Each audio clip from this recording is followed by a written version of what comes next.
अस्सलाम वालेकुम वरहमतुल्लाहि वबरकातुहू। खैरियत से बच्चों, उम्मीद करती हूँ आप सब खैरियत से होंगे। आज के इस वीडियो में ग्रामर के सिलेबस में सबसे जो पहला चैप्टर है उसकी शुरुआत करेंगे, जो कि आपके 10वीं बोर्ड के इम्तहान के लिए बहुत ही इम्पोर्टेंट है। तो कवायद के अंदर सबसे पहले तो कवायद के 5 हिस्से होते हैं। तो हिस्सों में जो पहला हिस्सा है हिज्जा। हिज्जा का मतलब जिसमें हम लोग हुर्फ के बारे में पढ़ाई करते हैं। हुर्फ की इकाई क्या मतलब, हुर्फ किसे कहते हैं, हुर्फ कितने तरह का होता है, हुर्फ की कुल तादाद कितनी है, यही सब होता है एग्जाम के लिए। तो हम लोग सिर्फ और सिर्फ उसी चीजों पे ध्यान देंगे जो एग्जाम में आपके ऑब्जेक्टिव में क्वेश्चन आते हैं या फिर सब्जेक्टिव। ग्रामर में भी हम आपको बताए हैं कि जो 100 मार्क्स का जो 100 नंबर का जो मारूजी क्वेश्चन होता है उसके अंदर ग्रामर से क्वेश्चन होते हैं 30-40 तक लगभग। तो वो 30-40 मारूजी किस तरीके का होता है वही देखना है। तो सबसे पहले हम लोग कवायद में हुर्फ के बारे में पढ़ते हैं। हुर्फ और हुर्फ की किस्में। तो हुर्फ किसे कहते हैं? अलीफ से ये तक हुर्फ हो गया। अलीफ से ये तक को हुर्फ कहते हैं, यानी अलीफ, बा, पा, ता, ये सब क्या है? हुर्फ है। आवाज की अलामत को हुर्फ कहते हैं। वह खालिस आवाज जो इंसान के मुंह से निकलती है हुर्फ कहलाती है, जैसे अलीफ, बा, पा, ता वगैरह। तो ये हो गया आपका हुर्फ। अब हुर्फ के 2 किस्में होती है। हुर्फ की 2 किस्में होती है, यानी हुर्फ 2 तरीके का होता है। तो वो है, एक होता है मुफरद और दूसरा होता है मुरक्कब। क्या होता है? मुरक्कब। मुफरद हरूफ जो होते हैं वो होते हैं अलीफ, बा, पा, ता, या वगैरह। कहने का मतलब है अलीफ से ये तक जो हुर्फ होते हैं वो होते हैं मुफरद हरूफ, ठीक है। और उसके बाद आते हैं मुरक्कब हरूफ। तो मुरक्कब हरूफ कैसे होते हैं? 2 मुफरद के आपस में मिलने से एक मुरक्कब हरूफ बनता है। क्या मतलब? 2 हुर्फ के 2 मुफरद हुर्फ जब आपस में मिलते हैं तो एक मुरक्कब बनता है। एग्जाम्पल्स पे यहाँ देखते हैं हम लोग। एक बा जोर हा बराबर भा, यानी भे इसको बोलते हैं। ते जोर हे बराबर थे। तो यानी कि इस तरीके से बे, थे, थे, ठे, जिम जोड़ है बराबर झे, चे जोड़ है बराबर छे वगैरह। ये सब जो होते हैं वो होते हैं मुरक्कब हरूफ। क्या होते हैं ये? मुरक्कब हरूफ होते हैं। तो यानी कि हुर्फ किसे कहते हैं? आवाज की अलामत हुर्फ कहलाती है, जैसे अलिफ, बे, पे, ते वगैरह। हुर्फ 2 तरह का होता है। एग्जाम में पूछता है हुर्फ कितने तरह के होते हैं, तो हुर्फ 2 तरह के होते हैं, मुफरद हरूफ और मुरक्कब हरूफ। तो मुरक्कब हरूफ किसे कहते हैं? तो 2 मुफरद के मिलने से एक मुरक्कब तैयार होता है और इनकी जो तादाद होती है वो होती है 15। मुरक्कब हरूफ की तादाद कितनी होती है? 15। और वही मुफरद हरूफ की जो तादाद होती है, यानी कि कितना होता है काउंटिंग में, तो 36, यानी कि 36। तो मुफरद हरूफ जो होते हैं ये अकेले होते हैं। हिंदी में भी इसको एक तरीके से समझते हैं शॉर्ट में ही, कि स्वर वर्ण और व्यंजन वर्ण, ठीक है। तो स्वर वर्ण ऐसे वर्ण को कहते हैं जिसको बोलने में दूसरे वर्णों की सहायता नहीं लेनी पड़ती है, जबकि वही व्यंजन वर्ण को बोलने के लिए स्वर वर्ण की सहायता लेनी पड़ती है। उसी तरीके से ये उर्दू है। तो हिंदी में हम लोग वर्ण कहते हैं हुर्फ को, इंग्लिश में लेटर बोलते हैं और उर्दू में क्या बोलते हैं? हुर्फ बोलते हैं। तो हमको हिंदी इंग्लिश को स्किप करना है, हिंदी इंग्लिश से हमको लेना देना नहीं है अभी, क्योंकि अभी हमको एग्जाम के लिए तैयारी करना है। जैसे सिलेबस मतलब एग्जाम में किस तरीके का क्वेश्चन होगा फिलहाल उस पर फोकस करना है, तो इसलिए सिर्फ और सिर्फ उर्दू को ही जानेंगे। हालांकि मैं बीच बीच में बता दूंगी कि इसका इंग्लिश और हिंदी में क्या ये मीनिंग होता है। तो हुर्फ जो होते हैं वो लेटर को कहते हैं। तो यहाँ पे हुर्फ खत्म हो गया। हुर्फ किसे कहते हैं और हुर्फ कितने तरह के होते हैं, बस इतना ही है। अब एक होता है हुर्फ तहज्जी। तो हुर्फों की तादाद को, हुर्फों के मजमूए को हम कहते हैं हरूफ तहज्जी। क्या कहते हैं? हरूफ तहज्जी। यानी इसकी तादाद जो होती है वो 51। अब देखिएगा कैसे होता है। ये मुफरद हरूफ 36, मुरक्कब हरूफ 15, यानी ये दोनों मिला के 51 होते हैं। तो हुर्फ तहज्जी की जो तादाद होती है वो होती है 51, 51। हुर्फों के मजमुए को, यानी कलेक्शन, अलिफ, बे, पे, ते, टे, जी, ये भे, फे, ते, ठे, थे, झे, छे, ये सब मिला के टोटल का टोटल क्या कहलाएगा? हरूफ तहज्जी। क्या कहलाएगा? हरूफ तहज्जी। और हरूफ तहज्जी की भी तादाद एग्जाम में पूछेगा कितना है, तो 51 एग्जाम में पूछेगा। हुर्फों के मजमुए को क्या कहते हैं?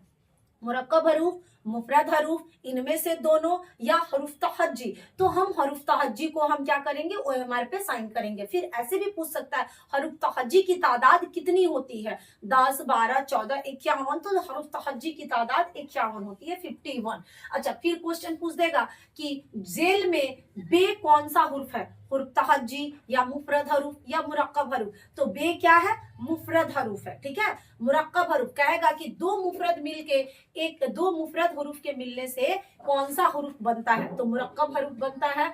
तो वहां पे भी 4 ऑप्शन के साथ रहेगा, तो मुरक्कब हरूफ में लगाना है। ठीक है, इसका सारा जो आप लोग के पास नोट्स रेडी है, वहां से आप लोग इसको क्लियर करिएगा। इस तरह से बोर्ड में यही समझना है, एक एक चीज है कि हुर्फ में कितना चीज याद रखना है।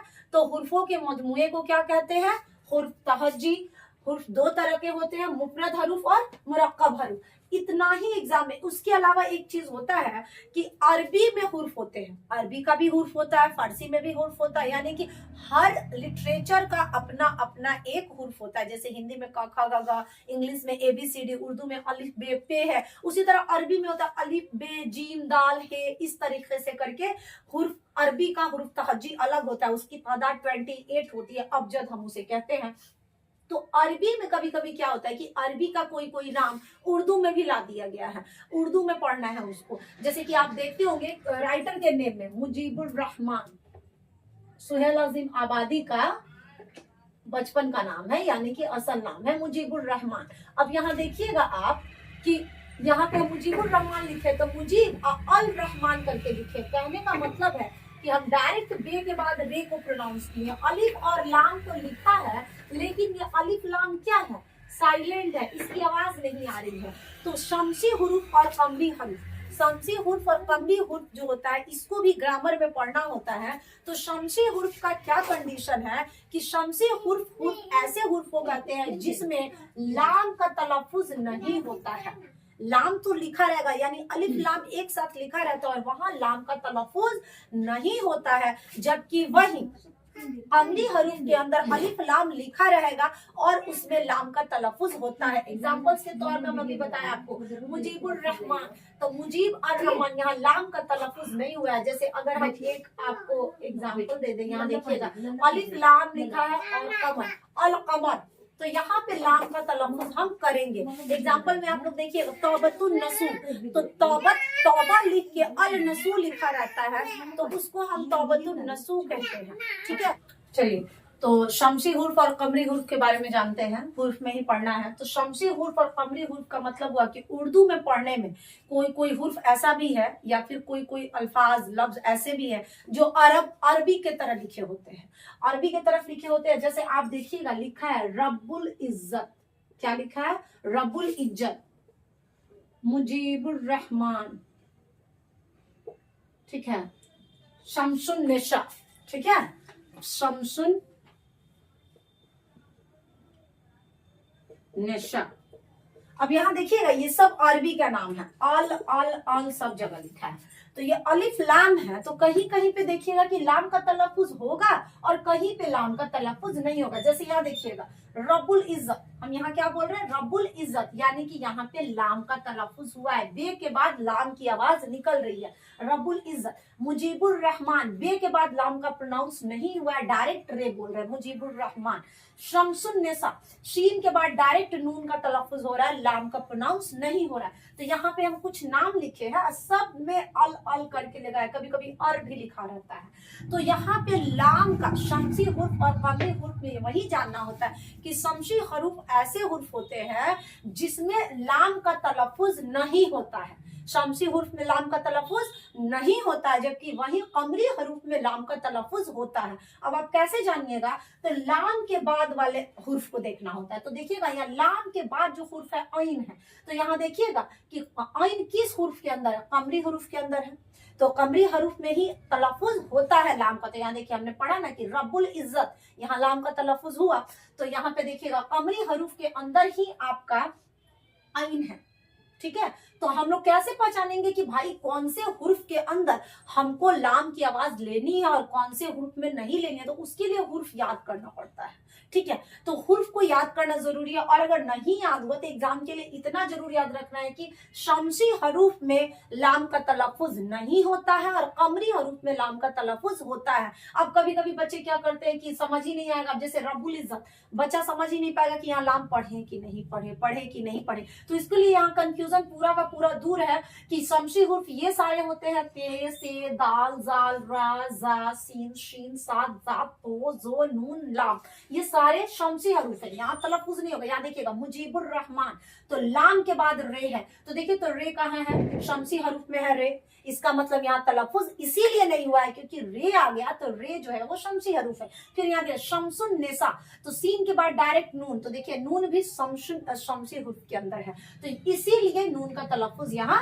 नहीं हुआ है। तो हुर्फ में टोटल इतना ही पढ़ना है कि हुर्फ दो तरह के होते हैं, मुफरद मुरक्कब, उसके मजमूए को हुर्फ तहज्जी कहते हैं, शमसी हुर्फ और कमरी हुर्फ। तो शमसी में लाम का तलफ्फुज नहीं होता है, कमरी में लाम का तलफ्फुज होता है। 10वीं के एग्जाम के लिए हुर्फ में इतना ही पढ़ना था। कभी कभी क्या होता है कि 12th के लिए, 9th 10th के लिए तो नहीं, इंशाल्लाह 12th का जब ग्रामर स्टार्ट होगा तो उसमें बताया जाएगा कि कभी कभी क्या होती है कि आवाज अलग अलग होती है। अलिफ की अलामत दो तरीके से निकलती है, अलिफ दो तरीके से बोला जाता है, एक ममदूदा और एक मकसूर। उसका जिक्र हम लोग नहीं करेंगे क्योंकि 10th के लिए उतना मोस्ट नहीं है इम्पोर्टेंट। यहाँ देखिएगा नून, नून भी दो तरह के होते हैं, नून गुन्ना, नून जाहिर। वाव जो है 3 तरीके का होता है, वा मारूफ, वा मजहूल, वा मादूला। हे है हाय मख्तफी, हाय मलफूजी, ये सब की अलामत होती है। कहने का मतलब इसको दो तरीके से बोल सकते हैं। जैसे वाव है तो एक वाव पे वाव का जोर कम होता है, एक पे ज्यादा होता है, और एक वाव ऐसा होता है कि जो बोलने में तो लिखाता, लिखने में तो लिखाता है, लेकिन वाव को बोलने में वाव को साइलेंट कर देना था। जैसे देखिएगा ख्वाब लिखाता है ख्वाब और पढ़ाता है खाब, दस्तरखान लिखाता है, पढ़ाता है दस्तरखान। तो ये सब 12th के लिए इंपॉर्टेंट है यहाँ हुर्फ में, तो इसको हम स्किप करेंगे, यहाँ पे हम लोग नहीं पढ़ेंगे। हुर्फ के लिए जितना था वो खत्म हो गया। चलिए हुर्फ के लिए जितना पढ़ना था वो तो खत्म हो गया। अब बात करते हैं लफ्ज की। हुर्फ के बाद जो चैप्टर है ग्रामर के लिए, यानी कि हुर्फ के बाद जो चीज पढ़ना है वो है लफ्ज।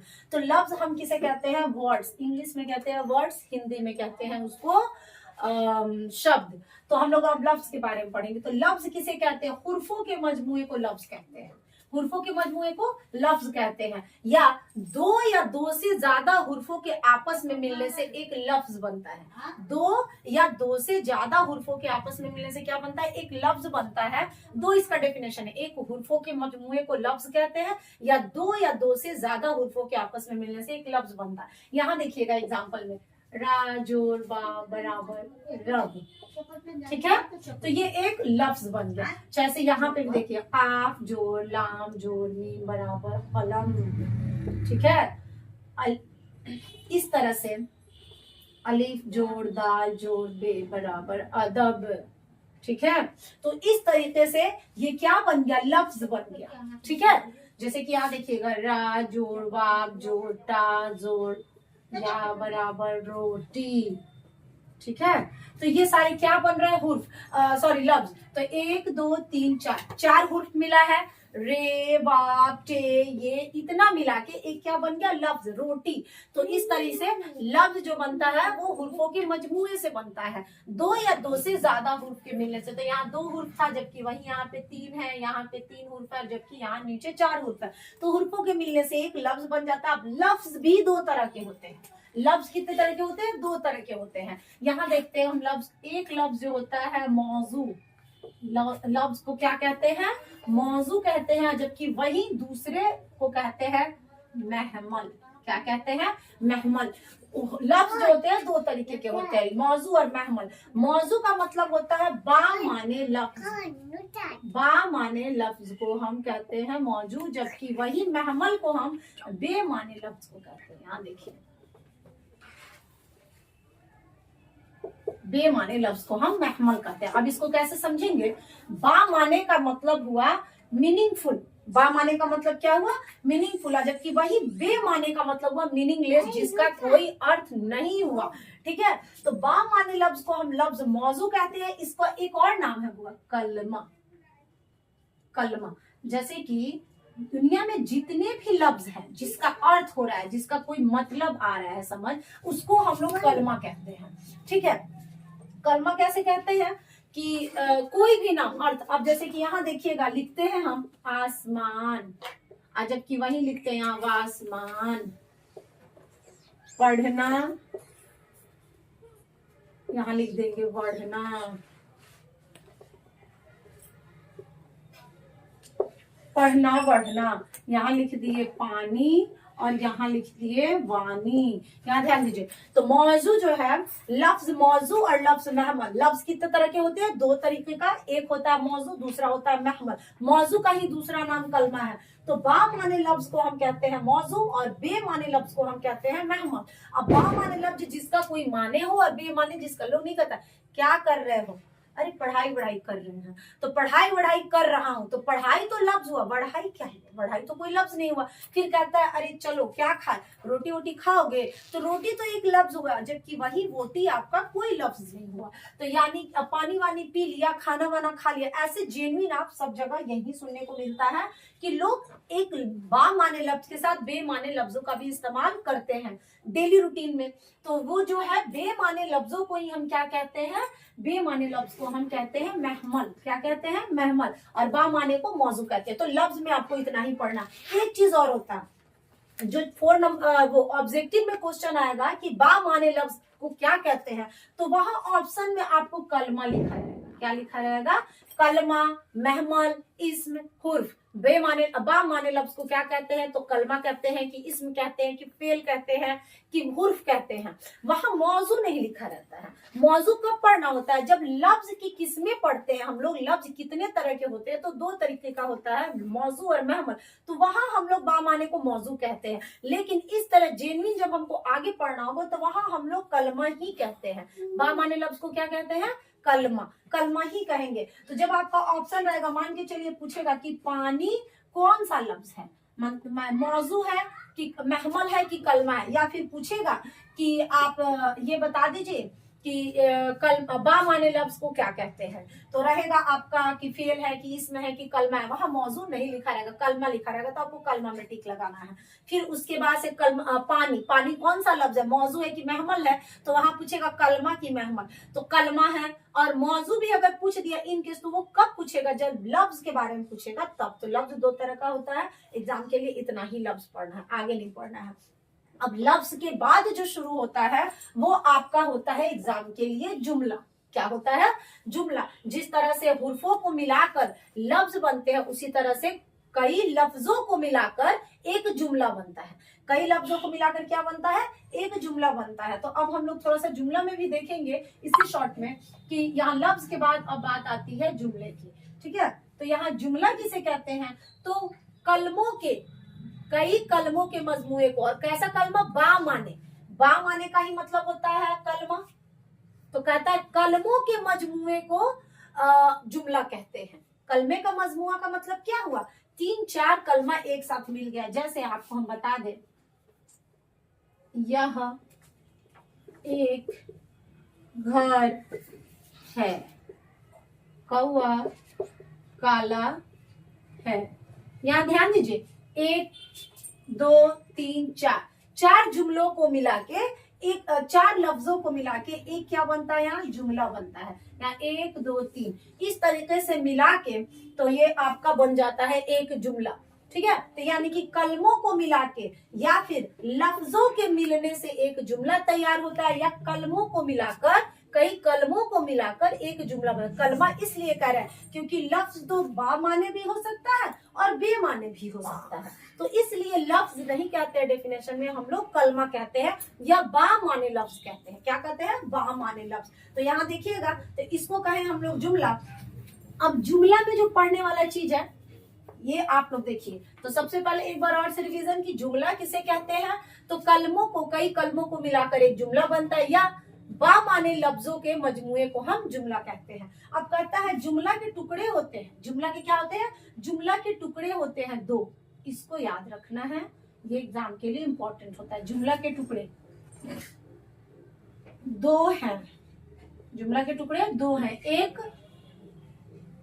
मुस्नद इलिया और दूसरा है मुस्नद, दूसरा है मुस्नद। अब जैसे देखिएगा कि जुमले के दो टुकड़े होते हैं, तो कौन कौन, तो एक होता है मुस्नद इलिया, दूसरा होता है मुस्नद। अब मुस्नद इलिया किसे कहते हैं, मान के चलिए यहाँ देखिएगा कौवा काला है, और यहाँ कहता है कौवा मान के चलिए अहमद बहादुर है।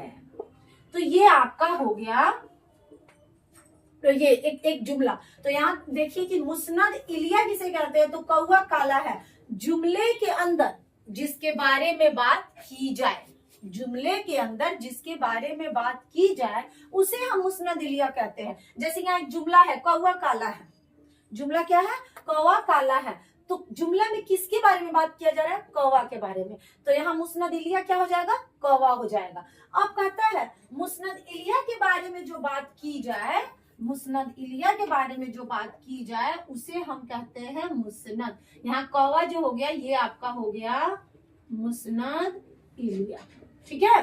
अब यहाँ पे हम एक चीज और बताए थे कि अहमद बहादुर है, ये दूसरा जुमला है। अब यहाँ देखिए लिख रहा है अहमद बहादुर है, तो अहमद जुमले में किसके बारे में बात किया जा रहा है, अहमद के बारे में, तो अहमद क्या हो जाएगा, मुस्नद इलिया हो जाएगा। और अब मुस्नद इलिया के बारे में जो बात कही जाती है उसे हम कहते हैं मुस्नद। तो मुस्नद इलिया इसमें कौन था, अहमद था, तो अहमद के बारे में क्या बात हम लोग कर रहे हैं कि वो बहादुर है, तो बहादुर क्या हो जाएगा, मुस्नद हो जाएगा। सेम उसी तरीके से ऊपर है कौवा काला है, जुमले में किसके बारे में बात की है, कौवा के बारे में, तो कौवा क्या हो गया, मुस्नद इलिया, जबकि वही काला जो है वो हो जाएगा मेरा मुस्नद, क्या हो जाएगा, मुस्नद हो जाएगा। तो जुमला में ये दो टुकड़े होते हैं, ठीक है, जुमला के दो टुकड़े होते हैं, बहुत याद रखना होता है। जैसे रजिया रोटी खाती है, फूल सुंदर है, ठीक है, तो फूल क्या हो जाएगा, मुस्नद इलिया, और सुंदर क्या हो गया कि फूल के बारे में कहा जा रहा है, तो वो हो गया आपका मुस्नद। तो इस तरीके से रजिया रोटी खाती है, रजिया मुस्नद इलिया, रोटी हो गया उसका क्या बोलते हैं, मुस्नद। तो इस तरीके से आपका जुमला का दो टुकड़ा होता है। अब जुमला की किस्में होती है, ये तो आपका टुकड़ा यानी कि खंड पार्ट था। अब इसके अलावे इसका किस्म पढ़ना यानी काइंड, जिस तरह से लफ्ज की किस्में पढ़े हैं, हुर्फ की किस्में पढ़े हैं, उसी तरीके से जुमला की भी किस्में होती है। तो जुमला की जो किस्में होती है वो भी दो होती है, जुमला की जो किस्में होती है वो दो होती है, उसको हम लोग अब यहाँ पे समझेंगे। एक जरा ध्यान दीजिएगा,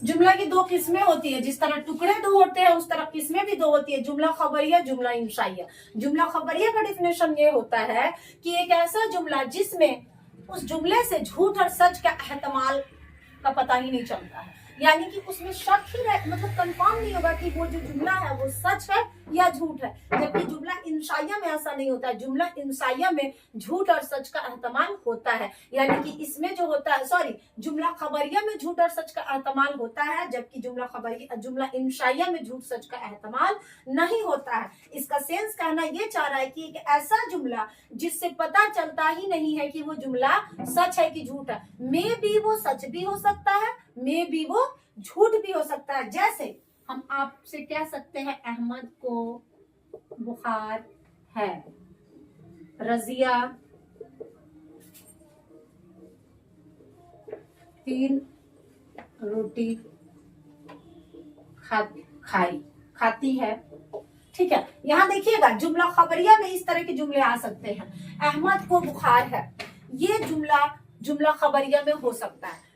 सेंस से ही समझ आ रहा है कि खबर दिया जा रहा है, इस जुमला का सेंस ही बता रहा है कि जुमले में क्या दिया गया, खबर दिया गया, अहमद को बुखार है। अब कभी कभी क्या सीन हो जाता है कि जैसे क्लास में टीचर ही पूछ रहे हैं, अरे फलाना क्यों नहीं आया, सर उसको बुखार है, सर वो बीमार है। कभी कभी क्या होता है कि लोग बंक मारने के लिए भी झूठ बोल देता है।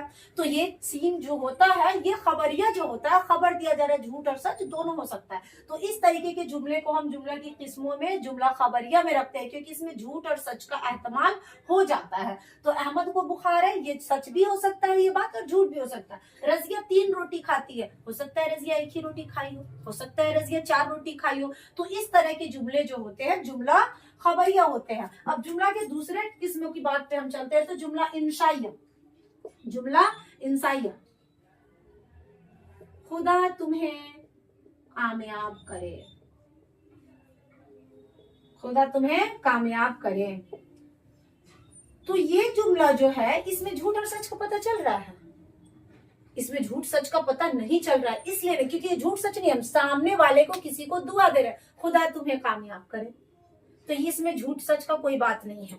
मेरे साथ बाजार चलो, आज बारिश हो रही है, ठीक है, या फिर बारिश हो रही है, बारिश हो रही है। तो इस तरह के जो जुमले होते हैं उसमें क्या हो रहा है, झूठ और सच का इस्तेमाल नहीं हो रहा है। तो इस तरह के जुमले जो होते हैं जुमला इंशाइया होता है। जैसे हम ये कह सकते हैं आपको कि घर चलो, मेरे साथ बाजार चलो, काश मैं भी तुम्हारे साथ घूमने जाती, या अल्लाह मुझे एक परीक्षा में, मुझे मेरे इम्तिहान में मुझे बहुत कामयाबी अता करो, या फिर सामने वाले को ही कह रहे हैं कि अल्लाह तुम्हें कामयाब करे।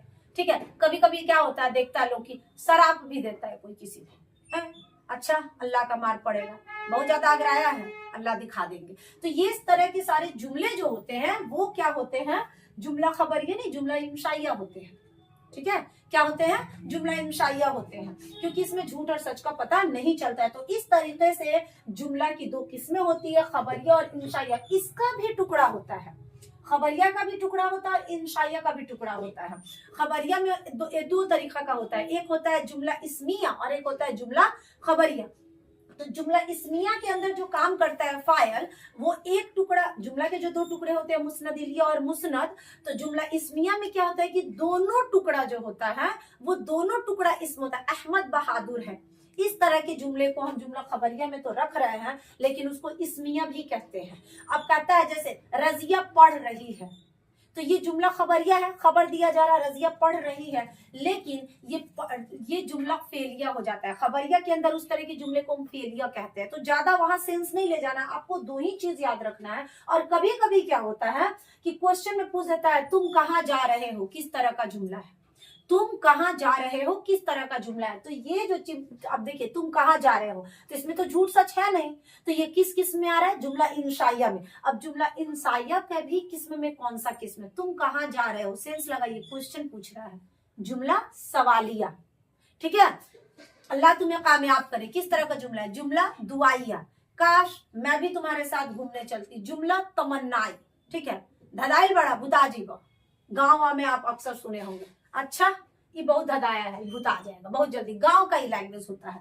तो ये क्या है, जुमला बद्दुआइया, मतलब अच्छा अल्लाह पाक तुमको समझेंगे। थोड़ा सा स्टैंडर्ड लैंग्वेज में ना लोग ऐसे बोल देता है, बद्दुआ दे देता है, जबकि गाँव में अक्सर देखिएगा झगड़ा झंझट हो रहा है, गाली गलौज हो रहा है, तो अच्छा होगा होगा हमू देखें, ऐसा ऐसा लोग बोल देता है। तो ये सारे जो जुमले होते हैं वो क्या हो जाते हैं, जुमला बद्दुआइया यानी जुमला इंशाइया के अंदर जा रहे हैं, क्योंकि इसमें झूठ और सच है ही नहीं। डायरेक्ट आप कनेक्ट कर रहे हैं, इस जुमले को डायरेक्ट बोल रहे हैं, इधर आ उधर जा फौरन यहाँ आ, ये सारे जुमले जुमला इंशाइया के अंदर आते हैं। तो वो होता है जुमला अमर व नहीं, अमर व नहीं में होता है इजाजत देना, दरखास्त करना, इस तरह के जुमले आते हैं। अब वही जबकि जुमला खबरिया है, खबर दे रहा है, तो उसमें फेलिया और इस्मिया आता है, 2 ही आता है। जुमला खबरिया के अंदर 2 आता है, फेलिया और इस्मिया। तो फेलिया में उस जुमले में पता चलेगा काम हो रहा है, और इस्मिया में होता है कि एक जुमला में लगेगा उसकी सिफत को बयान किया जाता है, यानी कि इस्म की खूबी को बयान किया जाता है, उस तरह का वो जुमला होता है। जैसे अहमद बहादुर है, अहमद डरपोक है, तो इस तरह का जुमला हो जाएगा जुमला खबरिया में इस्मिया के दायरे में। ठीक है, तो ये इंशाइया में ज्यादातर क्वेश्चन पूछता है एग्जाम में ऑब्जेक्टिव में कि तुम कहाँ जा रहे हो, काश मैं भी तुम्हारे साथ चलती, किस तरह का जुमला है। तो वो जुमला पढ़ने से ही समझ में आ रहा है, काश लग गया तो ख्वाहिश हो रही है, कहाँ जा रहे हो तो सवाल हो रहा है, दुआ वाला दुआ दिया जा रहा है, बद्दुआ वाला बद्दुआ दिया जा रहा है। तो जुमला का टोटल कॉन्सेप्ट इतना ही है। तो आज के इस वीडियो में इतना ही रहेगा, बाकी के दूसरे वीडियो के लिए हम लोग दूसरे ग्रामर के पार्ट्स के लिए हम लोग दूसरे वीडियोस को फिर से स्टार्ट करेंगे, और दूसरे वीडियोस पे हम आगे का इसका जो आगे का चैप्टर है जो एग्जाम के लिए बहुत इंपॉर्टेंट है, तो उसको हम लोग वहां डील करेंगे। फिलहाल आज के इस ये में जो है आज के इस वीडियोस में हम लोग यही जाने हुर्फ हुर्फ की किस्में, लफ्ज की किस्में, जुमला, जुमला के टुकड़े और जुमला की किस्में। ये बहुत इंपॉर्टेंट, सारे जितने भी आज पढ़ाई हुई ये सारे बहुत एग्जाम के लिए इंपॉर्टेंट सारे सब्जेक्ट है, सॉरी सारे टॉपिक्स है। तो इस सारे टॉपिक्स को प्लीज आप लोग देखें, वीडियो को देखें, समझें और अपने एग्जाम्स को बेहतर से बेहतर पास करने की कोशिश करें। तो आज की इस वीडियो में इतना ही, मिलते हैं अपने अगले वीडियो में। अस्सलाम वालेकुम व रहमतुल्लाहि व बरकातुहू।